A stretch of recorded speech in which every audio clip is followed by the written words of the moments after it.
Hi guys, नमस्कार। Welcome to NCB GK वाला YouTube channel. दोस्तों, आज मैं आपको इंडियन इकोनॉमी से रिलेटेड कुछ इंपॉर्टेंट कंसेप्ट की जानकारी दे रहा हूं।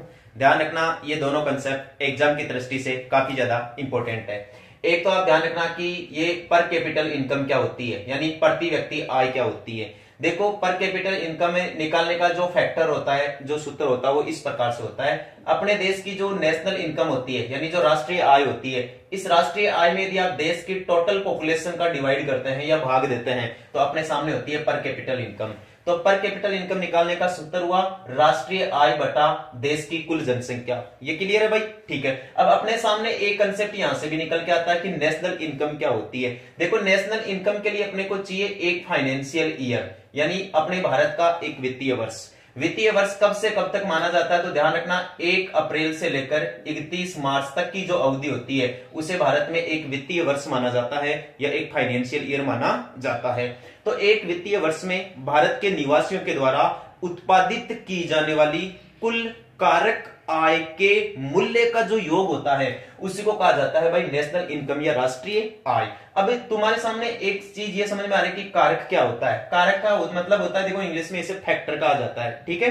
यानी किसी भी वस्तु के निर्माण में या किसी भी वस्तु के उत्पादन में जो साधन भूमिका निभाते हैं उन्हीं को कारक या फैक्टर कहा जाता है। कुल मिलाकर 4 फैक्टर माने जाते हैं भाई, ठीक है। कौन कौन से हैं वो 4 फैक्टर? 4 फैक्टर में देखो, एक तो होती है कहने का मतलब भूमि, यानी कि अपने जो मर्दा है, जमीन है, वो एक अर्थव्यवस्था में जो नेशनल इनकम निकालने का जो कारक फैक्टर है वो एक माना जाता है। तो भूमि से किस प्रकार से अपने को आय प्राप्त होगी? भूमि से अपने को रेंट प्राप्त होगा, यानी किराया प्राप्त होगा। एक इसके अंदर जो माना जाता है वो माना जाता है भाई पूंजी, ठीक है।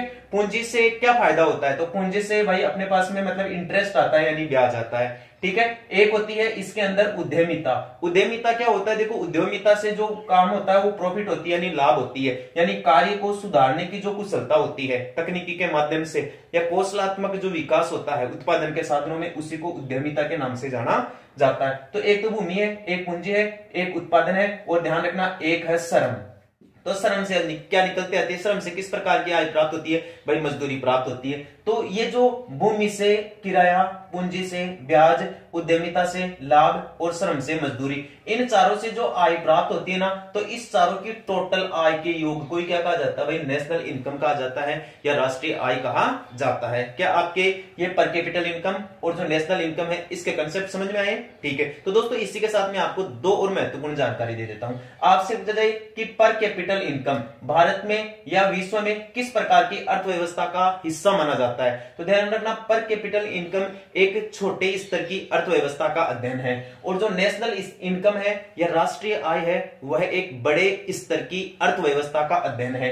तो जो पर कैपिटल इनकम है ये तो आएगी माइक्रो इकोनॉमी में। माइक्रो इकोनॉमी यानी सूक्ष्म इकोनॉमी, व्यष्टि इकोनॉमी या लघु इकोनॉमी होती है। और जो नेशनल इनकम होती है वह आती है समष्टि इकोनॉमी में, यानी वृहद स्तर पर अर्थव्यवस्था का अध्ययन करना कहलाता है समष्टि अर्थव्यवस्था, या इसी को कहा जाता है मैक्रो इकोनॉमी। Macro economy. तो अर्थव्यवस्था की 2 शाखाएं होती है, एक तो मैक्रो इकोनॉमी और एक माइक्रो इकोनॉमी। माइक्रो इकोनॉमी का मतलब होता है छोटे स्तर पर अर्थव्यवस्था का अध्ययन करना, और जो मैक्रो इकोनॉमी है इसका मतलब होता है वृहद स्तर पर अर्थव्यवस्था का अध्ययन करना।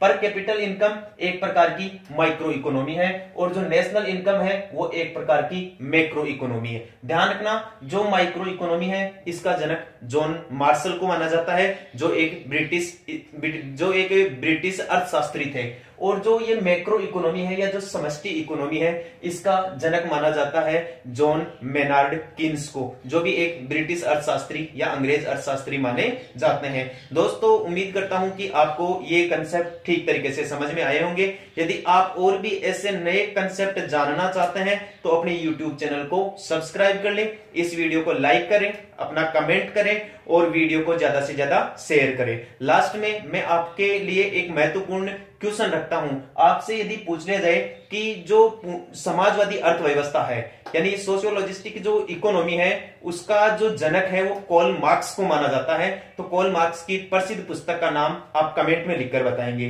ठीक है दोस्तों, आज के लिए इतना ही। आपके आंसर का इंतजार रहेगा। फिर मिलेंगे। जय हिंद, जय भारत।